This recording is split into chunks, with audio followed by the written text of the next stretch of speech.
Hey, I'm Ale. And I'm Andre. We're both facilitators. And we do things a bit differently. These are our memoirs. And we want you to be a part. We hope you enjoy this episode.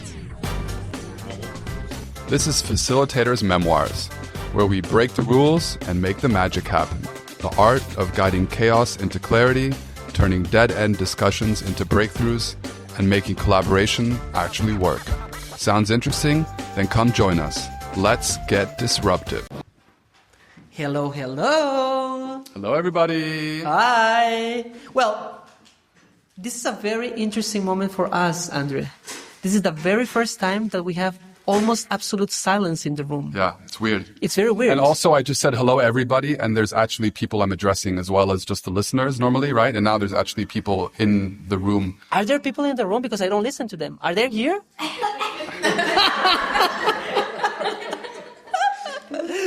We do. There's always people in the room. There's always people in the room. I guess the difference is the people around us aren't eating. They are not eating. That's one of the differences. And yeah, we're actually doing something new for us as well. Very vulnerable something for us. Something vulnerable, something maybe innovative. Very innovative. Right? Yes, even though we're by far not the first people to do this. But we are actually doing a live recording. It's a live recording. Where are the people? Time. Where are the people? Let's listen to them. For the people who are listening to us, this is a very interesting moment right now. Yeah. Yes, we are with people that are actually listening to us live here in Berlin, and we're having this conversation, not in a restaurant. We will have food after the event. It feels weird not having eaten. Yes. Disclaimer, I am a bit hungry, and maybe I'll be less concentrated than normal. Yeah. We'll do our best. Again, we're very vulnerable today. We are vulnerable. I do feel a bit more vulnerable than usual. But I think that's good because that's our topic. That's our topic for today. So thanks to the lovely audience we have today, we did a bit of a brainstorming and we came to the conclusion that we would like to make ourselves vulnerable by talking about vulnerability. Exactly. And what role it plays as a facilitator. And how do we engage people also by using that vulnerability in sessions? Yeah, right? Could it maybe even be a tool that we can use to our benefit as facilitators? Or is it maybe also a danger that we have to kind of pay attention that can backfire. to, and that can backfire as well. Yeah. Right? So I think it's an interesting topic, and not only that, it's a very intimate topic. Very nice to talk about it with many people in the room. It makes us be a little bit more connected to the people around us, and it's nice. It's a nice feeling. I do feel more connected than sitting in a restaurant and not knowing any of the people around us. Right? Yes. Yeah. But they do glance over every now and then. So maybe there is some form of connection. Definitely not as deep as today, though. So let's delve a little bit into it. Andre, vulnerability. When you go a little bit into the topic of vulnerability, can you think of an example or a moment where you were facilitating and that became important? I want to take a step back because I think it's important sometimes to also kind of define a bit without going overboard, but define a bit what we're talking about. So what do we mean when we're saying vulnerability, when we are making ourselves vulnerable in a situation? How would you define it? Good. Let's go a little bit in that place. I think the part of vulnerability, I work a lot with emotional intelligence, and I think I'm going to be saying a little bit about it a little bit later on. But I think when you are very much in connection with your emotions, it's understanding that there are some emotions that are happening in the moment or in the situation where you are, and how comfortable you feel with that feeling, with that emotion right there, right? Do you feel comfortable? Do you feel anxious? Do you feel like you're sweating with your hands? Do you feel like many different things? And when you know that, when you know your body, when you know a little bit your mind, then you know I feel vulnerable. And then some people might feel uncomfortable about that and try to avoid it totally, right? And then other people might say hey, actually I might use this. Or how can I make myself feel a little bit more comfortable by making other people feel more comfortable too? And that's kind of where I feel about it. So you said the word comfort like 5 times. Yeah. So I think that is some kind of important part of yes, it, right? Exactly. So I feel like for me, vulnerability is when I have a thought in my mind of saying if I share this. Yeah. So vulnerability is always for me externally oriented. So I can't really be vulnerable with myself. Yeah. I feel like. I don't know. That's my initial reaction to it. So it's externally oriented towards people I'm, sharing a situation with. And to me, it's that thought of, would I be comfortable sharing this? Right. That's to me where vulnerability starts, is where the question comes up of, will I share this? Which is something that strikes me and stands out, because most of the time I just feel very comfortable talking and saying everything. So what's going to happen? I'm always talking and not really having that thought, Yeah. but the thought comes in specific situations. Right. And I think that's where, for me, vulnerability starts, because it's not something I'm immediately willing to share, like always. Yeah. It's catching me, and my mind is telling me, hold on, are you really ready to take this step out of this comfort zone? I appreciate the fact that you're saying the part of vulnerability connected to what's the consequence of this. Like, if I share this, what's going to happen? What's going to happen? I like that idea, right? Because there's some moment in our mind where we are thinking and even maybe overthinking about whether we want to say something or do something, because people are going to observe us, are going to judge us, are going to see whatever we're doing. And that might feel, uncomfortable. That might feel like, okay, do I really want to do it? And the second thing that I really find interesting is the fact that you were connecting to the external part of vulnerability, right? Like, how are people also from outside going to see me, right? If I do this, if I say this. Right. But then I think there's also something that is interesting with this, right? There is also the self-reflection that is very uncomfortable about going myself to different places in my life, right? That might make me feel uncomfortable, right? But hold on, is the thought of sharing that, or even the experience itself and going back to it in your memory, reflecting about it, right? Is that making you uncomfortable or questionably comfortable? Wait 1 second. Yeah.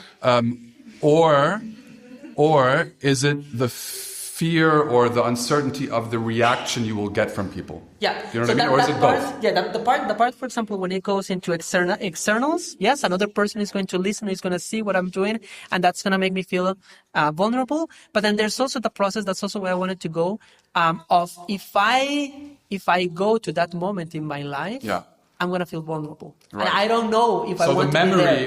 The memory makes me exactly but feel then vulnerable, so yeah. Uncomfortable? Yeah.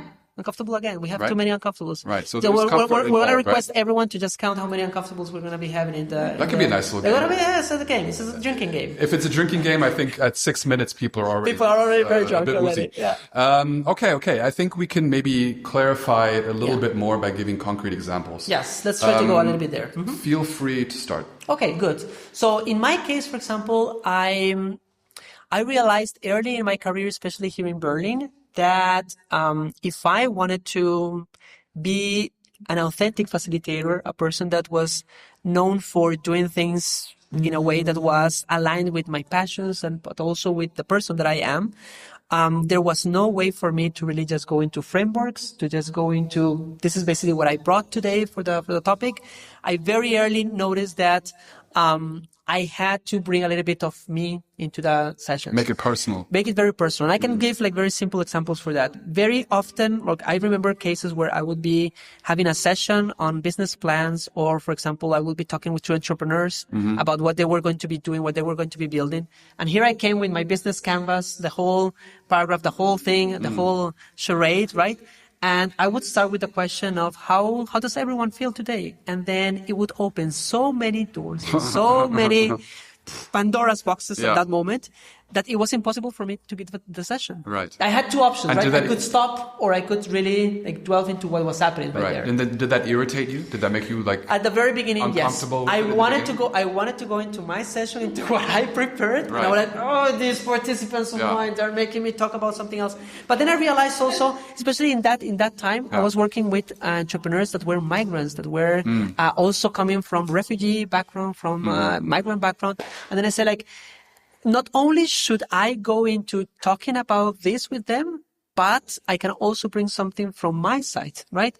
At that moment, I was almost 3, 4, 5. At this point, I came to the point where it was 8 years since I had seen my mama, and I had not been back in my country. And I decided to start using that uncomfortable and intimate feeling with people to start dwelling a little bit with the trauma, with the difficult feeling of that. So by sharing that, you're making sharing yourself a bit vulnerable. I'm making myself feel vulnerable. You're sharing something that you're maybe not particularly comfortable with. And then I would be then in the circle and say like, hey, look, what you guys are going through is also that feeling of isolation, of being far away from your family, being far away from something that was stable, that you already had before, and you don't have that now. I don't know that feeling 100%, but I can share this. Right. And that quick question, formality. Would you let them share first, or would you start with that? That's a very good point, because I would have to understand a little bit like the audience, right? I would have to talk a little bit with them to see like where they were coming from. I really, really always appreciate having people telling me things, because that gives me all the information I need to give the facilitation. But then that would be most likely the moment where I would be like, okay, thank you for sharing all this. This is what I can bring to the table. And that was the moment where I would connect with them and say like, and let's use this so that we can come to the session. But also like, if the session is not important, it's not relevant to you, what is important for you? What can I do for all of you like today? And I think like that would be the moment where I felt. And it almost sounds like it was useful for you once you had given up that control of, I need to do my plan, I need to follow my agenda. Once you've said, okay, hold on, there's value at just meeting the people with where they're at and getting to know them. Yes. And then also letting them get to know you as well as the facilitator. I mean, it's a controlled process. I think there is a little bit of control. Like, I'm not going to share more than I feel comfortable about doing that. Maybe at the very beginning, I would feel more comfortable oversharing.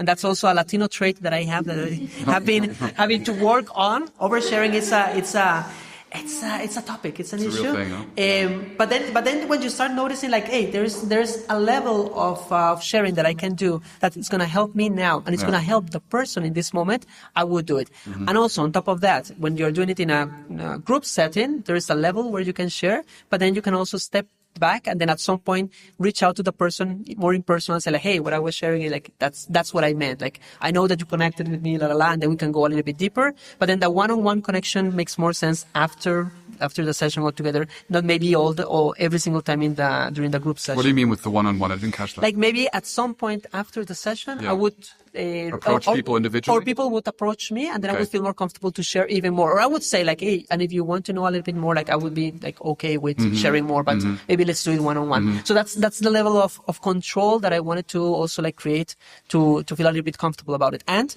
again, that creates engagement during the session because people feel more like sharing and more like being there present with you. But at the same time, you still have a very fake control of, yes, I'm sharing just what I want and not oversharing more than I need. But this is no science, right? There's really no limit. And sometimes you overstep your own boundaries and you're like, oh no, I don't want to go so much there. Yeah. But then being like comfortable enough to tell people that, I think it's a process. It's something that you have to develop also after time. How about you, Andre? It sounds like for you, you're able to kind of use it as a tool for connection. I don't know. I just had this random thought of what if you were in that situation and you didn't have a connecting point with the refugee experience, right? So how then would you choose, if this was your active approach of I'm going to share something from myself to connect? How are you then? What basis are you finding then with these people if you don't share that experience? Because that almost seems like heaven sent, right? Like it's perfect that you are this person giving it and it fits perfectly. But how would you go about it if it doesn't fit perfectly? I think that's also why along the time that I developed a little bit my practice, I started to understand why emotional intelligence was so important. Because even if you have not gone through that experience, you can relate to some of the emotions and say like, hey, I have felt something like this. Is this similar? Like, even not like assuming that you have felt the same thing as a refugee, as a person that has gone through a very difficult situation, but just say like, I can only imagine how it feels, but I have felt something like this. Is this even similar? And then letting the person really like correct you, giving you more context, like say whatever they feel more comfortable with. Emotions is what makes connection. It sounds like it's a very powerful tool that you're using actively, but it also sounds like it's quite difficult to do, right? Because and it can backfire, what you're saying so simply in one sentence, I'm reading the emotions of the room. Like, you have to kind of be able to do that in the first place, right? So that's maybe a skill that's maybe not in the forefront of what a facilitator is trying to learn, but you're basically saying there's a lot of value in that, in maybe dealing with emotional intelligence. There's the value in understanding your own emotions, understanding what emotions people when you do it right, exactly. But if it doesn't work, then it doesn't work. And I think that's a perfect transition point, because what's more emotion-filled than working with kids and youth, right? Yes. There's all kinds of emotions in the room. I can't control any of them. And that makes me, from the very beginning, very vulnerable, because I'm coming into a space where I don't know if they slept well, if they're hungry, if it's they're not a space, it's chaos. If they're going to start, basically you assume chaos. Yes, exactly. You start with it's going to be chaos. I assume chaos. Luckily, not every time it is chaos. But I feel like for me, when I work with kids and youth, I really pay attention to the dynamic of the fact that I'm the only adult in that space with them. Yeah. And I'm very kind of at the mercy of how they view adults at all. Yeah. And in a workshop setting, let's just go with a workshop or a course, I'm very much paying attention to how they're reacting to specific things I'm doing, right. Trying to understand how much kind of are they reacting in a specific way to me. Right. And naturally, most of their influence with this kind of setting is from school. Yeah. And schools generally have a very authoritative kind of right. distance between the teacher and the students. The teacher knows, I don't know, I have to be respectful. Yeah. And the teacher in German schools, a lot of the time, demands much of the kids. Yeah. They demand a certain discipline. Please stay quiet. Please don't interrupt. Please do your work. Please take this seriously. Please, don't fight with each other. And that's the role model that they have as an adult. Adults are like that, right? Perhaps, right? Yeah. Perhaps. That's how, maybe. But it's also damage control. It's also how can I get across what I need to get across, which I'm paid to get across. Be constructive. Without as much interruption as possible, without a kid starting to get up and dance. Yeah. Like, it's also very practical why teachers do that. Yeah. But I do feel like that a lot of it also has to do with them wanting to maintain. Welcome. There's somebody coming in. Hello. Woo! Welcome. Let's make some noise for the person. Yeah, so I also feel like partly it's damage control, partly, yes. though it is a specific way they want to be viewed by the kids. Yeah. They want to be seen as a specific authority.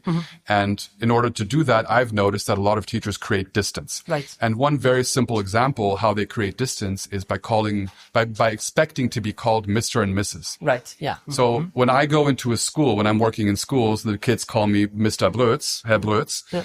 And when they come into my space, I almost demand of them that they call me Andre. Exactly. And I have sometimes kids that have been coming to me for 6 years. They started as kids, now they're youth, and they still can't call me Andre. They still come back to Herr Brötz. That's how strong the program is. That's how strong it is. And that's why I really come to notice that there's a lot of how the workshop's going to go, how the kid's experience is going to be, starts with that power, let me call it power dynamic, because as an adult, I already have a higher level of power. Yeah.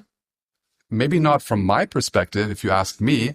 I'm trying to keep it very kind of eye level with the kids, but they're coming into it seeing me as the power. It's automatic. It's something that you cannot control from the beginning. It starts with my height. I'm 2 meters tall. So they come and they see me and I'm two people on top of each other. Everyone in the room can agree. It starts with, oh my God, I have to demands respect look when to he the arrives. ceiling. And it comes with a natural authority. I can't lie. And then the fact that I'm telling them now, call me Andre instead of Herr Brötz, it's already doing something in their mind. And I like to make it very clear in the beginning that I'm not that, it's different to school and I'm not that authoritative figure. So for example, that is a different setting. Right. And it starts with that. And what does that have to do with vulnerability? Let me come into a concrete example. So just the last 4 days, I had a Herbstferienkurs. Right. So a fall vacation course. All right. Beautiful German, called Mathe im Leben, Math in Life. So I'm trying to give kids an experience of how to see math differently than what they know it as in school,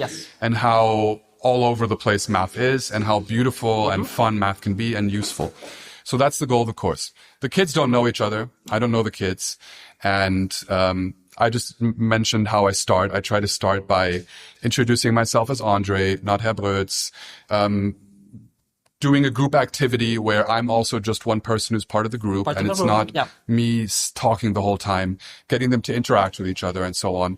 And I've come to learn that I have to be careful with how vulnerable I make myself in certain situations, because if I do share something personal, it can go many different ways. Okay. So this week I shared something personal. I can't remember the specifics, but I can remember the situation where I thought I'm adding something to the conversation. Oh, this is a moment. And the kids had no use of it. They just sat there. They didn't react. And I was like, okay, well, then let's move on. They had not even known that whole thought that was in my head of like, let me say this and it'll benefit the situation. Right. Yeah, it was for naught. And at the same time, there's a discussion of what we think about. I asked them, what do you think about when you think about math? I gave them a white piece of paper and a pen, and I said, draw or write what you think about when you think about math, okay? All of it was school-based. Everything that they said came from their school experience. Numbers, formulas, equations, okay. And when it was my turn to share, I talked about patterns in nature. I talked about making my daily schedule. I talked about dealing with money. I talked about different things to them. Yeah. And then you can see the reaction of, oh, that's also math. And that's the first half an hour of my course, and boom, they, even without me giving a big introduction of what we're going to be doing this week, they have a feeling of what it could be about, and they've gotten to know me by making myself, in this case, a little bit vulnerable. In a situation where we went on a excursion, and excursions are always fun because it breaks the whole dynamic of everything you've been doing. And we're walking, and the kids gravitate to the kids that they've become friends with, and they start talking about things that interest them. And oftentimes, unless it's Pokemon, because I know Pokemon from my youth, I can't really connect with the games that they're playing and so on. And often I think, like, let me not get in between. They're having a moment, right? So that's also sometimes where I'm in my head about, should I share something? Should I stay away? You know, like you try to think a little bit about which is the right moment to enter the conversation. And it is, in a sense, making me vulnerable if I am putting myself into that situation, because I'm also interrupting a natural process. Because it's a natural decision. It's the decision that you're making, like, is this the right moment? And I have an ego as a facilitator. So I think it's my duty to put something. I can't just have the kids talk with each other for 30-minute walk to the playground.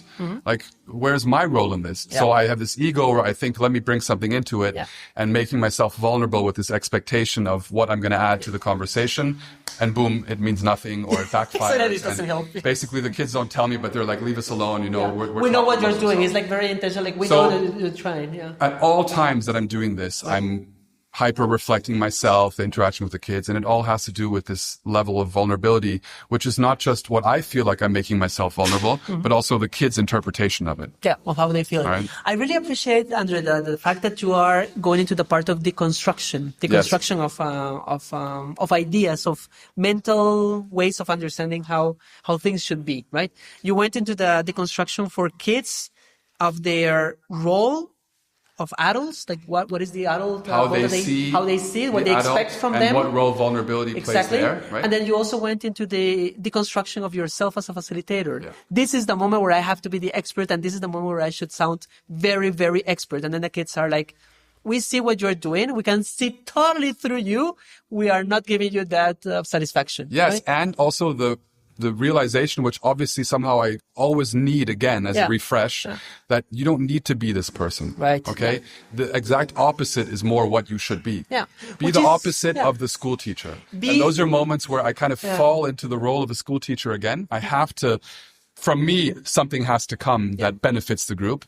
Whereas no, just let them be kids and let them walk. And your job is just to bring them from A to B, take a step back. And also I'm making myself a bit vulnerable by taking a step back, because I would like to, my drive is telling me, right? Okay. But I do have a strong drive right now as well, Ali. Sorry, I have to interrupt you, because I do have a drive to wrap this up for today. Okay. Nonetheless, I do see something that is very important that we have to bring to the table, because it connects the two examples that we talked about today. We cannot be talking about vulnerability without the part of authenticity. And I think both our examples have to do a lot with the way that we like doing things. Like, by being authentic, by being really who we are, we're finding the moments where we really can connect with our audience, when we can engage with the people we're talking to, by being the best that we can be at that moment. And I think that that's actually super, super nice. And I think it has two sides, because I think it's quite well known that people respond positively to authenticity. Right, exactly. Whether you're a child or adult, it doesn't really matter. People can see through the bullshit. Even the kids, they see through the teacher's bullshit. They see through that facade. And that's why they counteract with, oh, I don't want to do it, and they don't follow the discipline. They become rowdy. It's like a response to, I see through the facade you're making.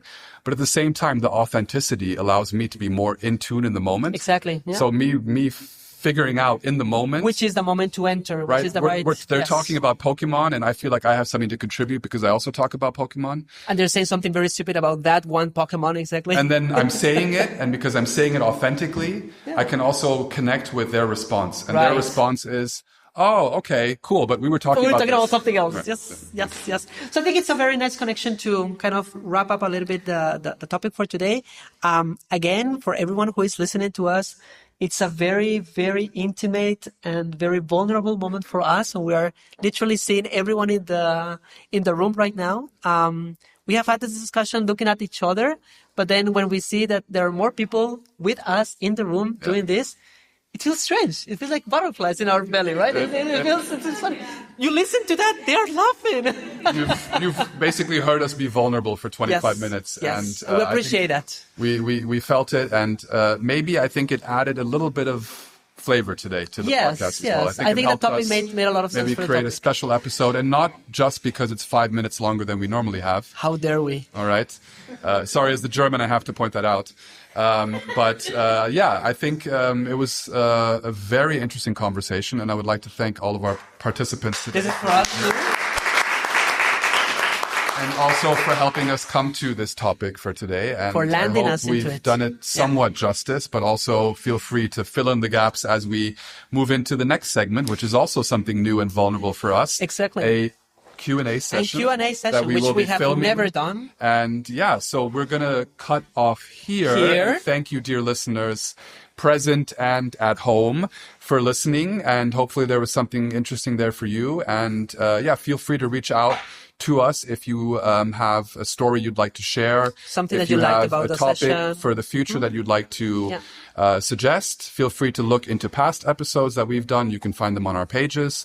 And hopefully you'll stay connected to us. Follow us everywhere, but in reality, please do not follow us anywhere else. Unless we have an event and we invite you. Unless you see Andrew on the street and you know how tall he is, and like, is that the guy? That is the guy. That is the guy. But not every 2-meter person is Andrew, just a disclaimer.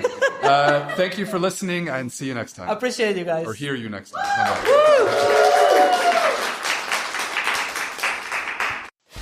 Bye-bye.